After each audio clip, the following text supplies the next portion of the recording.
Setelah melalui masa sidang di pengadilan, berkas tilang umumnya dibawa ke kejaksaan untuk eksekusi pembayaran denda. Tahun ini Kejari Prabu Muli setidaknya melayani pengendara roda 2 dan 4 sebanyak 1.300 orang. Jumlahnya akan terus bertambah menjelang operasi lilin yang mulai digelar hari ini.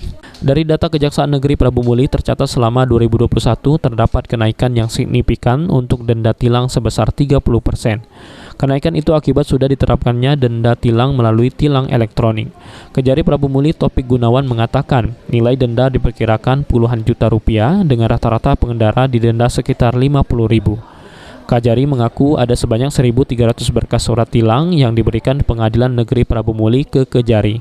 Mungkin lebih banyak pada denda tilang. Karena memang ada aplikasi baru kan yang penerapan e-tilang itu, tilang elektronik itu. Terus juga untuk metode pembayaran tilang sekarang kan lebih banyak alternatifnya. Terus proses ininya juga lebih gampang. Jadi kalau untuk tilang sih alhamdulillah kita boleh dibilang ada kenaikan yang signifikan. Seorang pengendara yang mengurus tilang di Kejari Prabu Muli mengaku didenda Rp80.000 karena melanggar peraturan lalu lintas. Mau nunggu surat apa tuh? Oh, surat tilang. Iya. Kapan itu kita tilangnya? Udah tanggal 12 sih. Tanggal 10 kan? Tanggal 10 ya. Tadi ada bayar administrasi?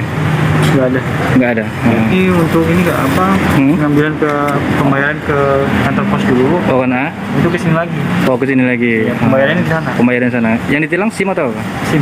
Oh, SIM ya. Oke.